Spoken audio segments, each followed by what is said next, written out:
You're listening to the Grow Landscapers podcast, the podcast where we delve deeper into landscape business, interviewing legends of the UK landscaping industry.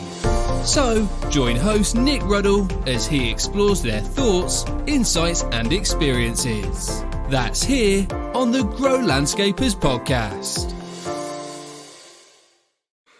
So, hi and welcome to the Pro Landscapers podcast. I'm Nick Ruddle, and today we're extremely privileged and honoured to be joined by Rob Crowder from the multi-award-winning Crowder's Nurseries. So, huge welcome to the show, Rob. How are you doing?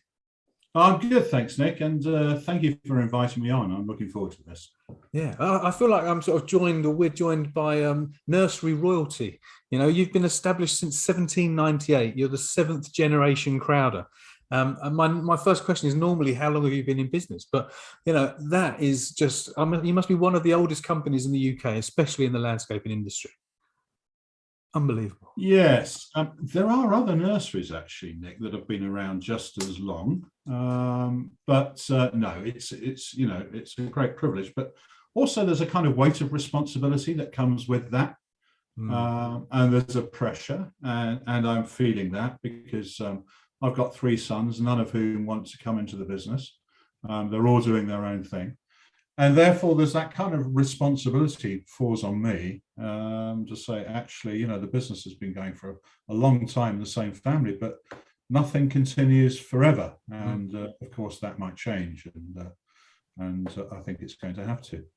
Yeah, it's funny. You're the seventh generation, you personally, and then you've got three sons, do you say? Three sons and not really carrying on in the Crowder tradition. Maybe onto other things, other interests, I suppose. Maybe they've grown up and, you know, seen you go through the trials and tribulations and thought maybe they don't want to be part of it. But well, that's each also to their true. own. Each their own, and I'm, in a way, I'm very pleased that they didn't feel the burden, if you like, of having to continue, because there is a burden there in a family business and an expectation, and it's something that I was keen that I didn't place on them. But there we go. Maybe we'll come back to that later on in this discussion, Nick. Yeah. Well, yeah, you can see from their point of view, you know, there's a bigger pressure on them, I suppose, to make that decision, you know, because they would maybe potentially expected to go into the family business. So yeah, see it from both sides. Yeah. So my first question normally is, how long have you been in the industry? I presume that from childhood you were sort of groomed into the company business. So if you just give us a bit of a background on the, you know, a bit more detail of your background, then I think that'll be useful. Yeah, sure, Nick. So obviously I was brought up living in a family home which was opposite what was the nursery. In fact, you know, it's still where the office and the headquarters is today, but it looked very different in those days. And my father took over from his father, who was still around and alive at the time. My father was very much a hands-on nurseryman. And what happened with me was that during the school holidays, I also went away to a boarding school. So when I came home in the school holidays, you know, from quite an early age, I guess age 13 or 14, perhaps, I started working in the business. A, as a way to earn some pocket money, because that's what we had to do in those days. And B, I think as a way of introducing me to the lifestyle of the nursery industry, to see whether or not it's something that I'd like to go into. So I worked in various different departments, and of course the nursery was very different in those days. As I've said, it was a retail nursery business. It was based in the middle of Lincolnshire. It served the communities of Lincolnshire, particularly the farming families of Lincolnshire. But my father had started to expand the business into the wholesale markets. And this is back in the 1970s. And in those days, the new towns and development corporations were expanding. So places like Peterborough and Milton Keynes and so on, the new towns. And they were buying huge numbers of plants for landscaping. And my father managed to persuade, particularly Peterborough Development Corporation, to buy plants from from our nursery, which at the time was, as I say, very much a parochial nursery, not serving the wider industry. And so that enabled the nursery business to expand. It was a very exciting time for him. And the nursery started to expand very quickly. But then that all changed. And what happened was in 1977, I was aged 21. My father died suddenly and unexpectedly. And I just finished a commercial horticulture diploma at Hadlow College in Kent. Wow. And I was waiting during the summer holidays to go off to a placement in British Columbia, actually, to work on a commercial nursery there, to get some experience and see another country and a different culture. And of course, my father died and that all stopped. And suddenly, at the age of 21, I was faced with taking on the family business. And of course, it's a very young age to do that, Nick. But I had the benefit of youth on my side, and at the time, you believe that you know everything, but in fact, you don't realise that you don't know very much at all. Yeah. But that's the wonderful thing about the naivety of youth, and I kind of blustered my way through it with a lot of help from some good lieutenants that my father had, who were very loyal to the family and very keen to help me make a success of it. I suppose it's the power of having great people around you, isn't it? I suppose you mentioned about pressure earlier for your children, feeling the pressure and the pressure that's always on you, but the pressure on your shoulders at 21 from the 6 previous generations, that's a hell of a pressure in itself. So I think if you can overcome that and grow the business, that then helps give you belief, going forward, that you can achieve anything, presumably, if you make a success from such a young age of such a big company. Yes, and I was very lucky in the late 70s, taking on an early age. It was a time when there was high inflation, high demand for the nursery product, and there were lots of bumps to come along the way. But as I say, the development corporations the demand was huge in those days. And so all UK nurseries were able to expand on the back of that program of development. So it was an exciting time and a lucky time, but that soon came to an abrupt standstill with the Thatcher government, with the market crash in 1987. Another recession followed quickly in the early 1990s, and things all came tumbling down.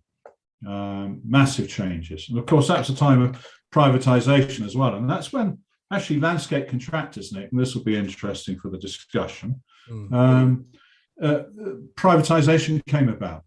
So up until that point, our plant deliveries were made directly to local authorities or development corporations. They had their own direct workforces and they would do all the planting.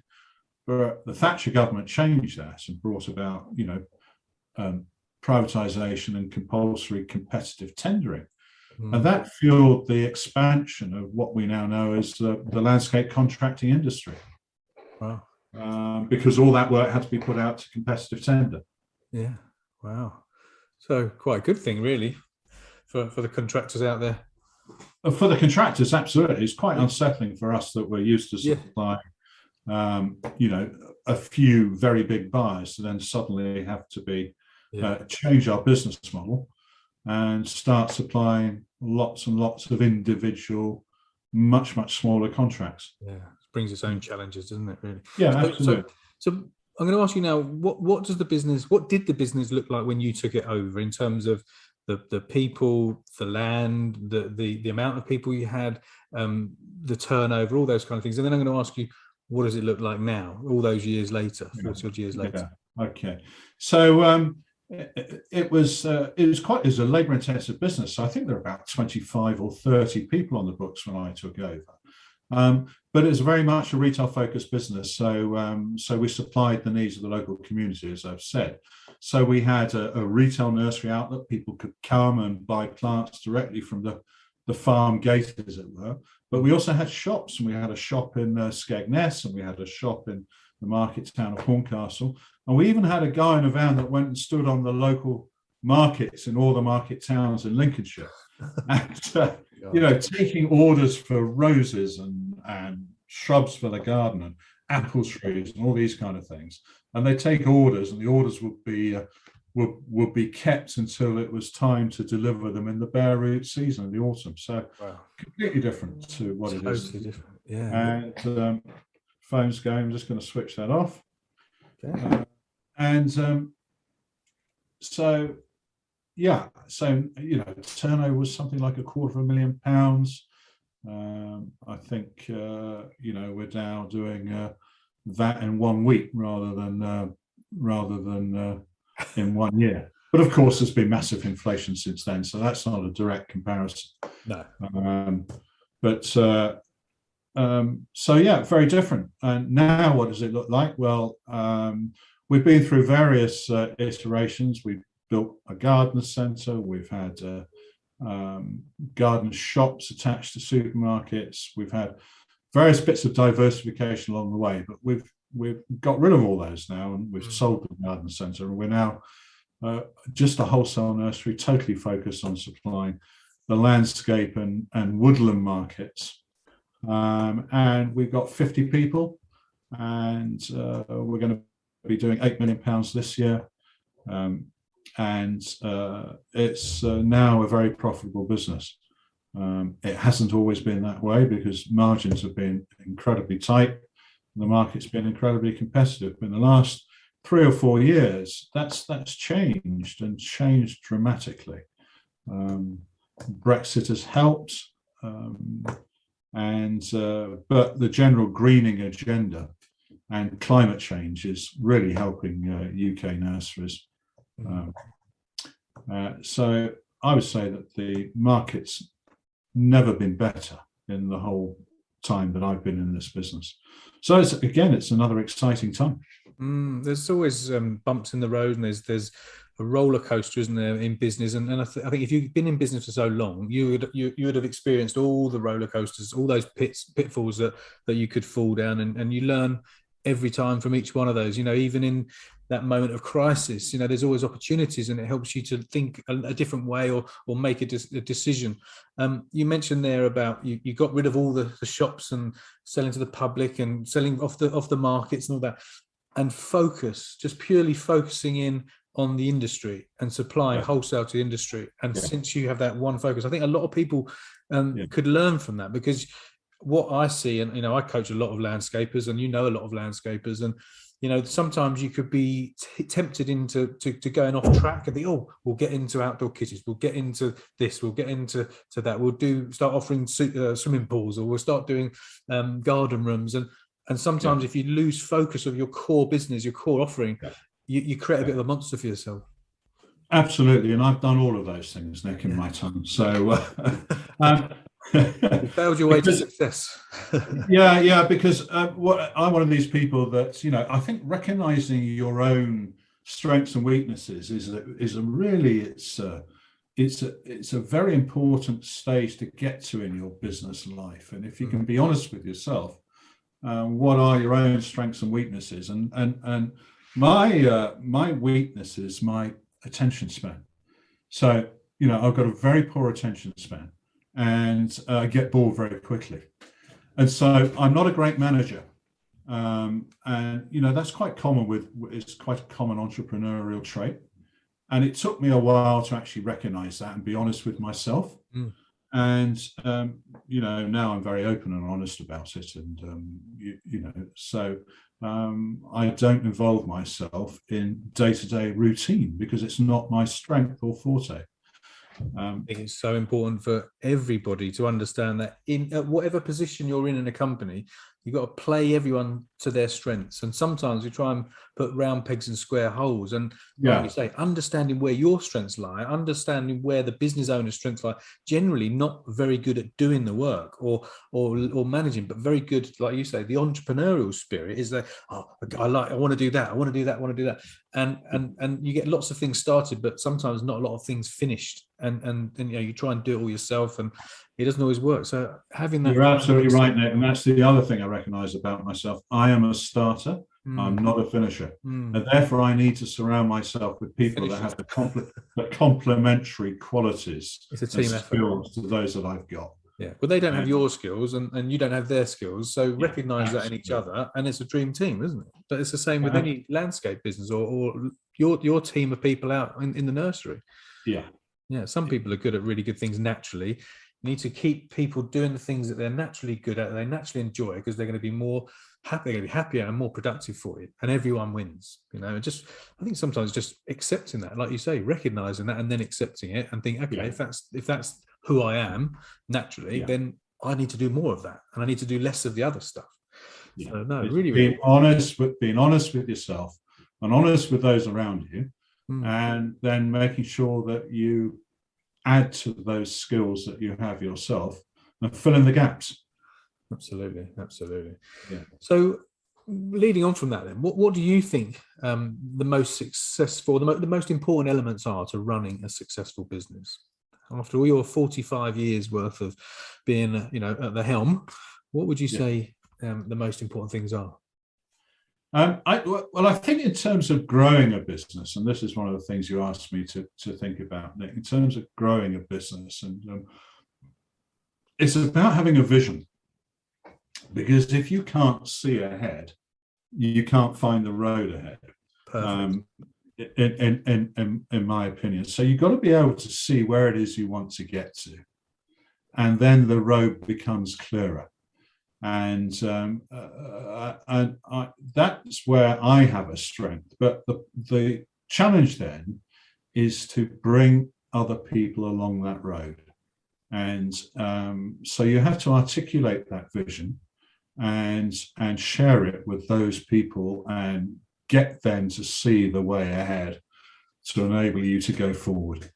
And that's what I would say is really the most important thing in terms of growing a business. You have to know where it is you want to get to. Yeah, that's so good. And that's so in line with what we preach to our clients, or what we advise to them, because if you don't know where you're going, how do you know how to get there? If you went on I don't know, you booked a holiday and you didn't know how to get there, and you said, come on kids, we're getting in the car, I don't know how we're getting there, but we're just going to sort of wing it, how many mistakes would you think you'd make? How many times would you go wrong? How costly could that be? It could be exhausting. But getting the right people on the bus and making sure that they're all aligned with, this is where we're going, there's a common goal for everyone in the company. I think so, but I also think, Nick, that you can't be too prescriptive in that. So you can't define a precise destination. No. You can define an area of where you can see yourself and where you would like to be. And you might start off on that road, and then there might be a little bit of a fork in the road at some time to come, which you hadn't anticipated. Yeah. And so some people say, well, how can I, define where it is I want to be? But it's I keep coming back to that point about having a vision and in a way, a dream of where you would like to be. Yeah, I think that's such a good point. A nice sort of addition to that is because the further you go out in time, the hazier, the foggier that becomes. So I think you've got to know roughly where that is. But even if you can't define it, you need to know roughly that's the direction. And then you go, right, if we've got stakes in the ground, we've got key milestones, right? So if we want to be roughly here in 10 years, where do we roughly need to be in 5? Therefore, in 3 years, we can probably guess a bit more accurately what that looks like. And then 12 months, we pretty much know what that milestone is, and then work back to the next 90 days. But you got to have that vision of roughly where you're going, what direction you're going to go in, what path you want to take. I think that's really important. But I think people misunderstand that, Nick, to say they think you have to be terribly prescriptive. It's impossible. Write down we don't have a crystal ball, do we? And I don't believe that. I think that it's just having a vision or a dream, if that's what you want to call it. Yeah. And at least you can set off in the right direction and bring people with you. Yeah, absolutely. The people element is so important. Good stuff. Okay, so look, really good to know where we're going, but sometimes there are bumps in the road. So what are the biggest mistakes that you think you may have made, or the biggest lessons that you've learned? Yeah, okay. Well, I've made so many mistakes, Nick. We haven't got time to go through all those. Sail your way to success, Rob. That's what it is. Yeah. But I think probably the mistakes come from my own personal qualities that I alluded to earlier of, poor attention to detail and short attention span and those kind of things, which means that to keep myself motivated, I always need to be doing something different or going off in a different direction. And the way that came about in my own business was that, I took every opportunity to go into another area, whether it's a different market or a diversification or try something new. And I was constantly starting these new projects or different markets, and it was all, and we could never see them through successfully. A, because we didn't have the resources to do that, and B, because I wasn't the finisher myself. So that's the biggest mistake I've made in business, is trying to do too many things and going off in all sorts of different directions and lacking that focus. And so, we've learned from that. I've personally learned from that. And a part of that learning was recognizing, as I said earlier, my own strengths and weaknesses, because we all have them. We do, and then it's admitting to them and knowing where they are. So sometimes we may delude ourselves that we're really good at something. Actually, we shouldn't be doing. Someone else will probably be better than us. That's what Richard Branson says. He says, always recruit people that are better than you in those positions, because if you get involved, you actually make things worse. So employ people that are more naturally sort of inclined to do some things. So obviously you've had a few mistakes. That's if you hadn't, then you probably hadn't been pushing hard enough or trying enough and doing enough. But you mentioned about having a vision, and with hindsight, it's always great to look back. And I think this is why it's good to speak to someone like yourself that can really help people to maybe avoid some of those pitfalls that they might have otherwise fallen into had they not listened to the words of wisdom of someone like yourself. But if there was one major challenge or obstacle that you've had, what do you think that might be? And if you just explain what it is, what did you do about it, and what did you learn? What was the outcome? It'd be interesting to find out. Yeah, well, I have to go back a long way for that one. So the biggest problem we had was back in 1987. So you have to recognize that back in those days, it was a boom and bust economy, and massive growth in the mid 80s. It was just crazy growth, particularly in the property market and the housing market and general commercial property development and speculation. And the business at that time, we were involved in supplying three main markets. We were growing a lot of trees for the commercial forestry market, which was a tax dodge. Effectively, it was the forestry investment market. And wealthy individuals were investing in commercial woodlands in Scotland because they were getting massive tax advantages from doing that. So there's a whole industry spawned out of that. And Nigel Lawson stopped that in the budget in 1987. And at the time, I think we were growing 2 million Sitka spruce trees for shipping to Scotland. And overnight, suddenly, there was no market for those trees. We weren't the only ones. There were lots of nurseries in the UK growing conifers for that market in Scotland, and it's just stopped overnight. Now, when you're running a nursery business, you particularly to grow plants like that, there's a kind of 3-year lead-in period.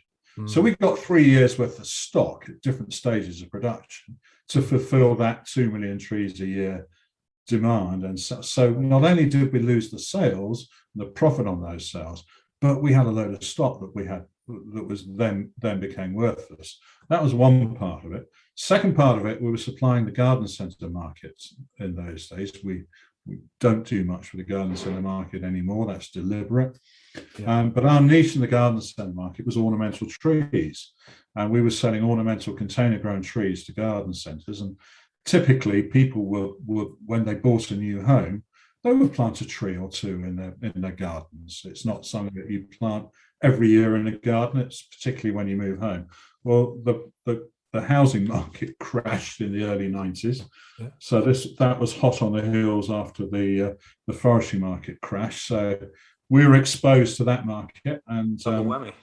and it was, and then there was the general recession. So we were, and we'd actually at the time we borrowed a lot of money to build a garden centre in 1983, and then of course interest rates went up. I remember in 1987 interest rates went up to 15% at one point, and then came back down to 10%. It was crazy times. And so we got into a lot of trouble financially. We couldn't service our debts. We lost big chunks of our market. And we got a workforce at that stage that was 80, 90 people. And I had to make 25% of them redundant. Yeah. And when you run a business, the toughest part and the hardest job of anybody, particularly if it's your own business, and particularly if it's a family business with long-serving employees that have worked for other generations of your family, to then have to face them and say, I'm sorry, we haven't got a job for you anymore. That's the hardest thing in business. It really is the hardest thing in business. And so that was a very tough time. Tough time for me personally, tough time for the business. And on top of that, we had to refinance the business. The bank wanted to call in their loans. And so, it doesn't get tougher than that when you're in business. Now, that was a long, long time ago, but it's still something I remember very clearly. Yeah. Well, I suppose that helps you now, doesn't it? Well, it does. And so I look back on that time and I think, well, how did we get through that? And actually, we made a lot of people redundant. We cut costs in the business. I personally sort of, I did everything I could to show that I was taking part in that. I sold my car and bought a second-hand old banger. I cut my personal salary. We did everything we could to, not only cut costs, but to demonstrate to everybody else that we're all in this together. And that was important. We managed to refinance the business, and we then had several years of consolidation and a long slog and a fight back, and it took a few years to turn it around. It was a tough time. Very tough time. Yeah, they make you or break you. I suppose it was survival mode, really, wasn't it? Just to get through it and rebuild. I think, Nick, looking back on that, I think many people would have thrown the towel in at that stage. And I think we were probably technically insolvent. Yeah. And probably should have thrown the towel in, or could have easily thrown the towel in. But there's a kind of stubbornness there that said, actually, and also I'm an innate optimist. That's another quality. Good. Which just as well. Which has strengths and weaknesses to it as well. It does. But, I thought, we can get through this. And anyway, luckily we did. I suppose the added pressure of you being the generation to then, make the business go bust. You think, I don't want it to be me. You're the seventh generation. It hands to you, and you've got pressure on your shoulders to make it work. So I suppose for your own pride and self, respect, you think, no, I need to dig deep here, and there's, we can do it. And that, I think, is an amazing quality to have. That resilience, that resistance, that makes you bulletproof, and the belief in yourself. If you can get through that, you can get through anything. And I think that is such an important trait to have as a business person, because anyone can do well when the times are going well. It's the person you become or have to become in times of crisis that defines you as a business person or not, and makes you really resilient.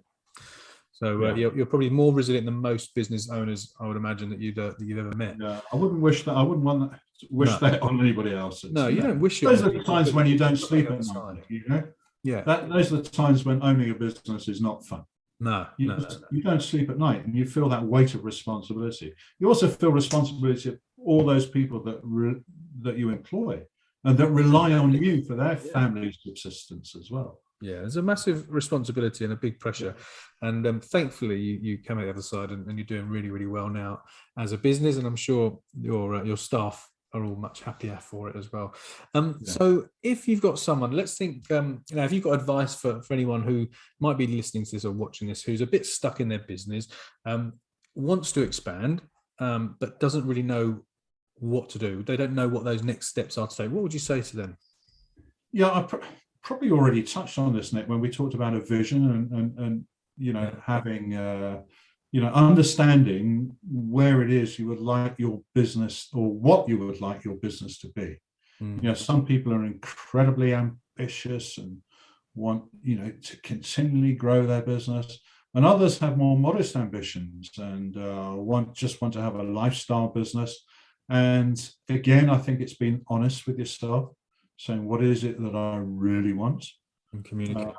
That's the key to it, is what do I really want? Do I want to keep growing my business forever, or do I want to get to a point where I can have the lifestyle that I want for myself and my family?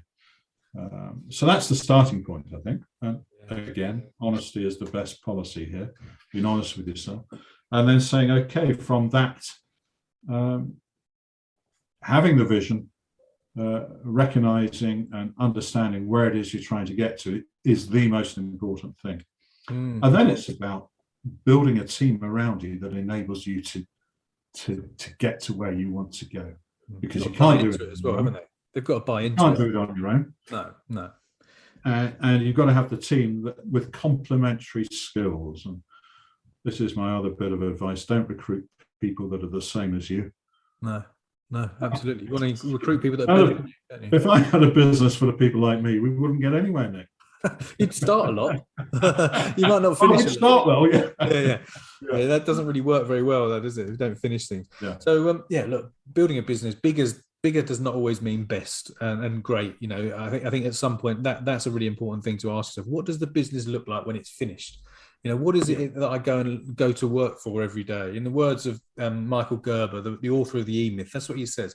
What does the business look like when it's finished? Then you go about working to build that business. You don't build a house without a plan. So why would you build a business without a plan? So you've got to know what that looks like before you can actually go there. But I think a lot of people in maybe the landscape industry and those kind of trades is they're very good at what they do, but not really understanding about the business strategic side and how to plan, but just love doing what they do. And I think they have to become good at both, because otherwise they don't survive if they don't have the business knowledge as well.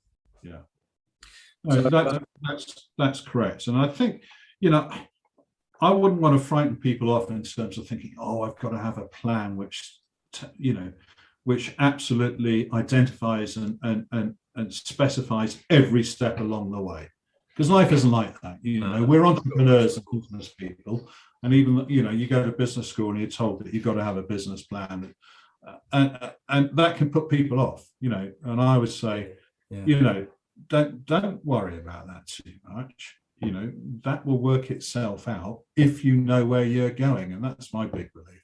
Yeah, if you know roughly where you're going. You've got to know where you're going. Yeah. And then you'll work it out. You'll work it out how to get there along the way. You can't prescribe every step that you're going to take for the next 5 years.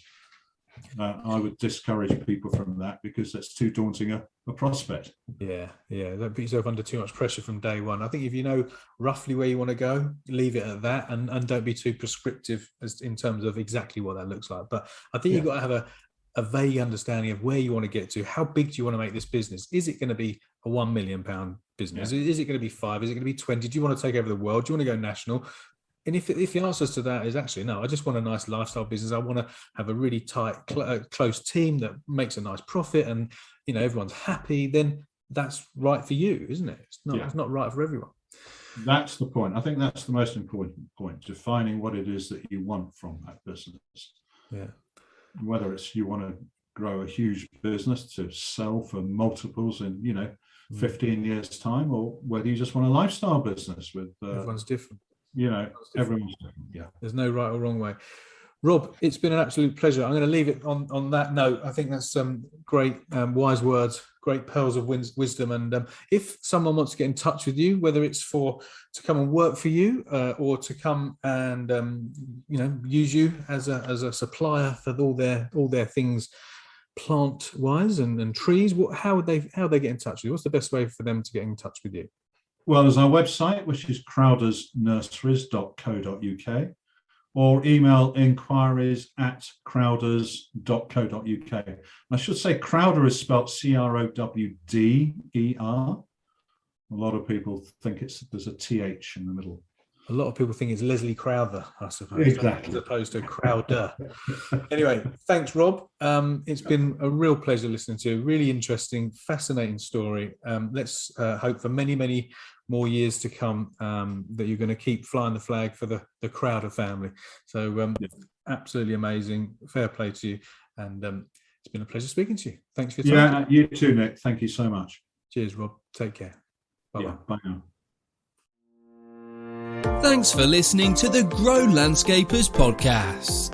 To get in touch and see how we can help you with your business by emailing nick@nickruddle.com.